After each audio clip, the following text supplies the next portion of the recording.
What is the dumbest idea you have ever had that actually worked? In university I was late on an assignment that was supposed to be in my T.A.'s drop box by noon that day. I didn't manage to get there until almost 3, so I was sure he had already emptied it. Now, the drop boxes were literal boxes and cubbies with a slot on the front and a lock on them that prevented them from being pulled out. The rack holding them was just a basic metal frame with about 5 rows of boxes. My T.A.'s box was somewhere in the middle of the shelf. So I figured, I'm late anyways. Why not take a chance?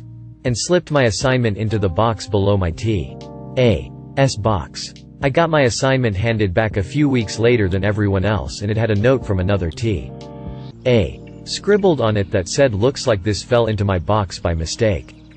I got full marks on the assignment.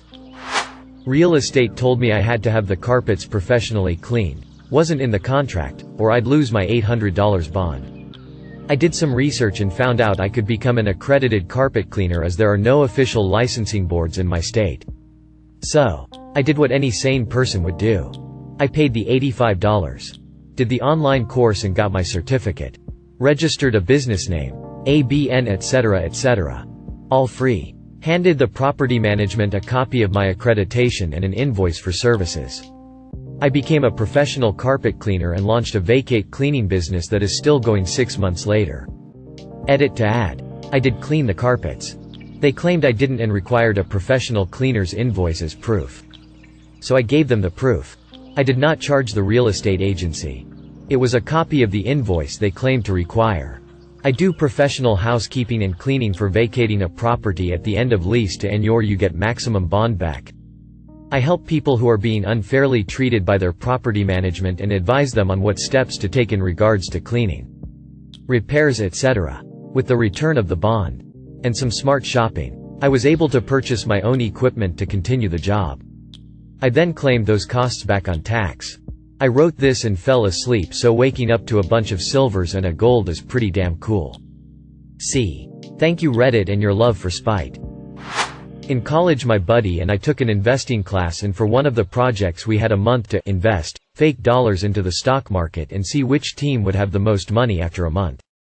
It was spring semester, so we put all of our fake money into Heinz, thinking there would be a spike in ketchup and mustard sales as the weather got warmer. The next day, Berkshire Hathaway purchased the entire Heinz company and the professor accused us of insider trading. We had no idea what we were doing. Edit. Hey you, Mandog Jr. were famous. Edit 2. To clarify, we didn't actually get in trouble for insider trading, but the professor came over to us before the next class and was like, "What happened here?" We explained it and she thought it was funny, but said we would definitely be investigated for insider trading if this was real money. I once faked being sick when I was in middle school and told my mom I had a sore throat and felt a cold coming on. She took me to the doctor and it turned out that I did, in fact, have strep throat lol. In college I was taking a class that required me to purchase an online textbook and workbook that was registered under your name, basically ensuring that each student would have to buy a new online copy each semester instead of buying used textbooks. I had a friend who took this class a semester before me, so we came up with the idea to message customer service and explain that I had recently gotten married, so my last name had changed, and I legally changed my first name from my friend's first name to my first name, and I would need them to change it in their system. It totally worked, and the representative even congratulated me on my marriage. I stuck my neck out for an ex-con on house arrest at my job. He interviewed well, but his availability was horrible between the ankle bracelet and meeting with his PO, drug treatment program, etc. My GM said no and I said I'm doing it anyway. The first night he worked there, I found myself in a bind. He was the only person scheduled in the kitchen from 8 to 10 p. And I had no one who knew the kitchen besides myself, because our store had a wicked virus traveling around. I told him, "Look, dude, we're pretty fucked back here. And I'm going to try to keep my cool, but I can't promise. And because I'm the only manager on duty, I might have to run to the front drive-thru." Well, this guy mastered production in about an hour. He was faster than my GM on the grills and fryers. And his attitude was so good. I waited on nothing, and he even tried to help me make sandwiches and send them out. He also managed to clean up the entire kitchen. He eventually moved to maintenance and fixed all the crap the previous guy ignored in a day. Then he moved to service for more hours when the hour restrictions came off and was great with the Karens. My GM got over the ankle bracelet, record, and tattoos, and actually hired him for his house flipping business. All because I said we need fucking employees. And you can't be picky when he's the only guy I've interviewed in a month. Edit. Thanks for the awards. But in the future, consider spending on rehabilitation programs in your area. Some people wondered why I consider this a dumb decision. Our background check wasn't exhaustive in detail to us. It said red, yellow, green, and we usually tossed all the red ones in favor of green or yellow. I had no clue going into the interview, or the hire, what his offenses were. He chose to disclose to me why his availability sucked. I did not ask. I don't know the legality of asking. But he didn't disclose his record to me. And I had to go with my gut. In fast food you get a lot of teenagers as customers and employees. You get a lot of skeezy people. Record or not. You have to consider the safety of the children as well as the quality of the worker you are introducing to the workplace. An ex-con is a wild card when you don't know exactly what they were in for. And again, I'm not sure the legality of me asking. After I got to know him on a personal level, he shared his record. Drug abuse led to a bunch of felonies. And he was released early on house arrest for good behavior. But again, I knew none of this as I hired. He was a great hire. He is a great man. He was the kid's defender when people chose to berate my teenager cashiers. He was a great influence on the kids. A real do as I say and not as I did kinda guy who was painfully honest about what he lost to drugs. But he also could have been a real angry man who enjoyed fighting people and stealing. I used to know a guy who, every week, would order his Saturday night curry for delivery while sitting in the pub and then walk over the road to the curry house and get it and himself delivered home. This went on for about 10 to 12 weeks. One week, we were sitting having a pint and the owner of the curry house walked in, took his order, and had him picked up from the pub. He said it was easier for everyone concerned. I used a soap bottle as a makeshift sink plunger. Bobcat tire blew during a job. Had another tire. But no jack. Positioned the Bobcat behind a dump truck. Bobcat then tries to lift the ass end of the dump truck. Dump truck hella heavy. Bobcat lifted itself instead. Tire changed and back to work. Put Jesus in as Wi-Fi password in church. It worked. Bet my husband I could fix the dent in the car with a plunger. It worked. Edit. It is clear I should have used a massive suction dildo instead. Till. Far from the dumbest working idea in the thread. But I once got an extra day to work on a video project in high school by coming to class with a video that was just a quarter second of blackness. Eagerly volunteering to go first. Then acting confused and scared when the file didn't work. The teacher took pity on me and told me to just bring it the following day. And I got to finish it that evening and still got full credit as if I did it on time. Breaking into my own house through the kitchen window using a piece of wire and a wooden table after I was locked out. Not my idea but my mom's. I dropped one of my earrings and couldn't find it, so she threw my other earring on the floor and it happened to land next to the first one. I did an undergrad in some weird mashup of electrical, computer engineering, math, physics and comp sci. Had to do a project or thesis at the end. I couldn't write for shit. So opted for the project. Except, I couldn't actually do anything good for shit. So I invented the 9-bit byte. Took me all of 5 minutes to think up. Normal, red. All computers are based on binary. Bytes are 8 binary bits. And blah blah. Well, I had the courage to ask why they couldn't just be 9 bits. It's really more complicated than that. But you'll see I didn't care for complication if you read on. Instead of learning shit like 000010001, binary equals 9 decimal. Why not just say 100 million, the 1 is 9 spaces over, equals 9 decimal. Then humans could read it. This is perverting everything about binary and architectures based on it. But whatever. Who cares if saying 28 decimal equals 11,100 in binary or 000000100100000 in my scheme and was incredibly wasteful? And I went on to build a CPU that could process them that was ridiculously stupid. Wrote my small paper about it. Professor commended me for thinking outside the box and gave me a great mark but told me to never tell anyone else about this stupid idea. So of course now I'm telling everything here. I am a poor student living in Germany. Students are required by law to have health insurance. The university will expel you if you don't have health insurance. The lowest rate I could get was about €189, $208 a month. I usually don't even spend that much on food. There was just no way that I could pay such a high rate. I wrote my insurer countless letters and emails explaining how there was no way that I could pay €189. They refused to lower my rate, explaining how they are just following the law. They even informed my university that I had failed to pay health insurance. The university then threatened me to exmatriculate me. In my desperation, I wrote the German Ministry of Health. I explained myself and asked them to talk to my insurer. A week later I received a letter from my insurer informing me that they had cut my rate to a mere €89 a month and that this reduction was applicable to all month prior. My rate is about to go up again, but this time I should be able to manage. Edit. I got my high school degree by attending evening seminars when I was in my mid-20s. I worked a number of years after I received my high school degree. I started university when I turned 30. Therefore, I am not eligible for student rates or government loans, BAföG.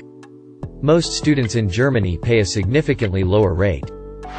It probably wouldn't work in this day and age, but back when I was young I was tired of retail and wanted an office job. I just lied my ass off and pulled a total George Costanza what with friends coached to answer their phones as a business and such. Got hired as an admin assistant and been steadily moving up since. We had a noisy rotating rooster weather vane, loud enough to keep people awake on windy nights. Despite having been lubed, so I filled the hole the rooster rotates in with Crisco. Even though people said it was a dumb idea and wouldn't work.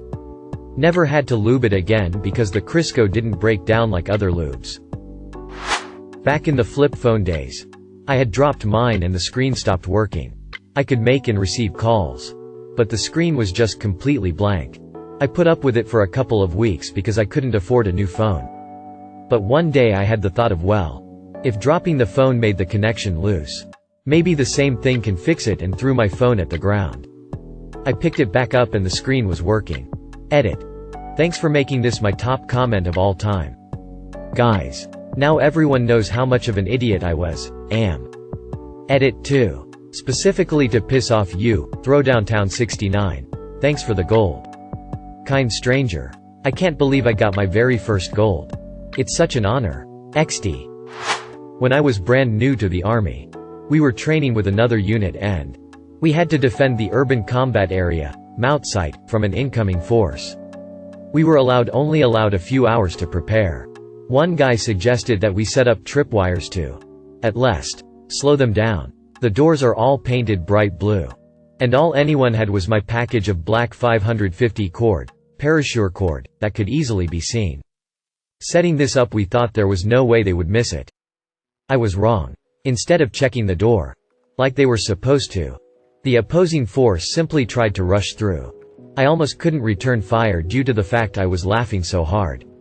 I even put a piece just below knee level in the doorway to the room I was in. I turned around when I heard people falling over each other. I looked and almost the entire squad was crawling on top of each other trying to get up. I put my weapon on burst and emptied the magazine. Then fumbled with my last one as I started to laugh even harder than before. After I blindly fired down the hallway, I just leaned against the wall and the entire group and myself just looked at the scene and started laughing. Then their platoon leader came running in and tripped over the same cord. At this point I was done. Put my weapon on safe, put it against the wall, and tried not to piss my pants over the whole situation. We were at a friend's house about to cook a roast. It needed to be patted dry with paper towel. But he was all out. I semi-jokingly suggested using a couple slices of bread. We all chuckled at the idea. It worked perfectly. One time I sent a letter to a local address by putting the return address as the address I wanted it to go to. Not putting postage, and dropping it off in a public mailbox. Went to them returned to sender due to insufficient postage. In my senior year of high school, we had to spend our final quarter doing mandatory volunteer work to graduate. I was placed at a head start in my city. And while some of the kids I worked with were great, There was one, Brandon, who was an absolute nightmare. 20 months old. Endless energy. No empathy. No speech beyond a few words. And no ability to recognize pain in other children. At nap time, someone always had to be sitting next to his cot, as he would otherwise just get up and run around, sometimes hitting the other sleeping kids. If he could get away with it. He would be a spiteful little shit and repeatedly stick his feet out from under his blanket after you pushed it back in. Like it was a game. One day I got so frustrated trying to get this brat to sleep that I basically just laid him down flat, arms and legs together, and closely tucked his blanket in under him from top to bottom like a burrito. To my shock and delight, he made no attempt to escape and was asleep within 2 minutes. I repeated this tactic over the next few days with the same results. It worked. Brandon would sleep. Brandon would actually fucking sleep. One of the actual teachers, workers there saw this one day and asked me what I was doing. I explained the process, but she was skeptical until I showed her just how quickly Brandon would chill out. I swear, her face lit up like a Christmas tree. Oh my god. Darkness. You're right. He actually falls asleep. Hit the router. Slap. Thanks. Was really desperate to leave past employer after 15 years. Had been applying and interviewing and striking out. Finally got an interview at a place where, at the time, I felt, meh. I am not really sure this is right for me. But anything is better than where I am at. Instead of prepping for the interview, rehearsing answers, etc., I pulled an Office Space. I was cocky, brash, unconcerned, made it seem like I was happy where I was at and didn't really care if I got the job or not. They called me back the next week and I waited a week to return their call. Same deal with the second interview. When they offered me the job, I hemmed and hawed, said I needed to think about it really hard, and that it was a big move for me, etc., etc. I came back and demanded well over $15. Above what they were offering in salary. They accepted. Using a sewing needle to remove a bit of dirt that was making one of my records skip. Bear in mind my hands are shaky as hell, so it was certainly very tense and there was the danger of fucking up the whole thing. Edit. Thanks to everyone who gave advice on how to clean records less dangerously. I forgot to bring a resume to a job interview, but I had an index card in my bag. I cut the index card in half and wrote my name, my contact info, and creative problem solver in my best handwriting, and gave a copy of my business card to both the interviewers. I got the job. This idea could have easily gotten me fired if it went wrong. I was working as art director at an animation studio, making videos for clients. One client was especially pesky about the use of yellow in the background. They wanted it to be that of their logo, which was this horrible neon piss yellow. We advised against it, but after numerous calls we had to cave and gave a version with that color. They hated it, and asked for a change. What followed were 12 versions with numerous calls in between tweaking the color over and over. Eventually I got tired of it and just sent the original version again. I didn't even bother to rename the file. The client said this looks exactly the way I wanted. Thank you. How that ever went right I still have no idea. When I was younger I got called into HR because I drew a very detailed picture of a penis. It was really good. The HR meeting happened like a week after I drew it and my only defense was I don't recall doing that. Do you happen to have the picture? It might jog my memory. They didn't have it of course because I had it. And because I didn't confess they couldn't do shit. Investigation results inconclusive. Have a nice day. Our power was out due to a storm. I had a camp stove to use for boiling water to make a coffee pour through. But I couldn't use my electric grinder for the coffee beans. I tried fashioning a mortar and pestle but it was taking too long. So, I put the coffee beans in a couple of Ziploc bags. Placed the bag right behind a car tire. Then ran over it back and forth a couple of times to crush the beans. Worked like a charm. Edit to add lol it took reading through a few comments but now I see I wrote mortal and not mortar. Wearing a motorcycle helmet while snowblowing. I did it because I missed riding. It kept my face warm and when snow would fly back at me the visor would protect me. I'm stuck on a cliff. But if I jump at a really sharp angle at that gravel field, I could just slide down there and be fine. Just like in TV. Every time I think about this I am amazed I'm not either flattened by a rock or impact against something. Childhood really is just the tutorial level sometimes. I hated my math teacher and she was making us do a project on patterns even though we were in 7th grade. So my pattern was a series of increasingly longer sideways penises. She didn't even notice and I got an A. Thank you for watching. If you enjoyed this video, don't forget to drop a like. If you would like to see more content like this in the future, subscribe and turn on notifications to be notified about future videos. Now check out one of these interesting videos.